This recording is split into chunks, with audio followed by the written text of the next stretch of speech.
Museum piece. I don't believe it, muttered Gordon furiously. What's Thomas got that an important engine like me hasn't? Tell me that. Gallivanting off to museums? Bah! He is old, said James. If the Fat Controller says he can be a museum piece, why should we worry? It's not fair, though, grumbled Henry. For a chance like this, he wouldn't have minded being a museum piece himself. The jealous engines all ignored Thomas when they saw him at the junction. Thomas didn't care. He was too excited. Why me? Thomas asked Percy and Toby. Fancy the National Railway Museum people at, where is it? York, wanting me to go there. They'd never even seen me. Yes, they have, said Percy. On television, added Toby. The Fat Controller told us about it. He and Percy wanted to go with Thomas, but they knew that someone had to stay and run the branch line while he was away. How much longer till we go? Thomas asked his driver every morning. 1 day less than when you asked before, laughed his driver. Anyone would think you wanted to be a museum piece. Thomas grinned.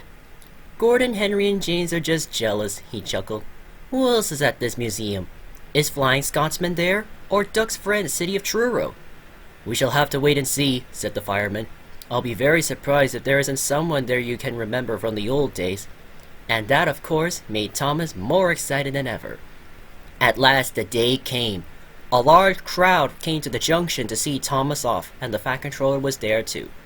Goodbye, Thomas, he said. Enjoy yourself and be a credit to our railway. Everyone gave 3 cheers and Thomas set off. They ran across the island and over the bridge leading to the other railway. It was a long, slow journey, but at last they reached a place Thomas's driver called Carnforth, where they rested for the night in a big shed. Next day, they went on.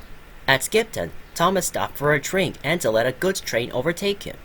While they waited, it began to rain. In a signal box a little way ahead, the signalman opened his level crossing gates for Thomas and set his signals to clear. Suddenly, he heard a crack and then a rattle from the level crossing.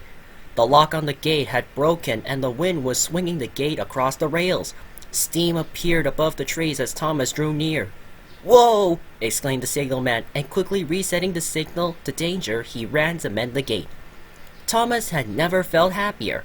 His fire was bright and even the rain didn't depress him. They neared a signal. Its arm was up, showing that the line ahead was clear. Away we go, puffed Thomas happily. He was just passing the signal when he heard a clang as the signal arm fell to danger. "Whoa, Thomas!" cried the driver and put the brakes hard on. "What?" Thomas began, but then he saw, just ahead, a heavy level crossing gate swinging towards him across the line. The signalman tried to stop it, but the gate was wet and it slipped out of his hand. "Oor!" groaned Thomas as he skidded along the rails. "Help! I must stop!" But the rain had made the rails slippery and he couldn't stop. He slithered helplessly along and was still moving when he reached the level crossing. With a loud crack, the gate broke against his buffer beam. "Ouch!" said Thomas and stopped. The signalman ran to his telephone and then directed Thomas into a siding where an inspector examined him. His buffer beam was bent and one of his buffers was broken. "You can't go on like that," said the inspector. "Not on the railway, anyhow." "But I'm supposed to be in York tomorrow," wailed Thomas. "I know that," said the inspector. "Never mind, leave it to me, and I'll see what can be done." And with that, Thomas had to be content.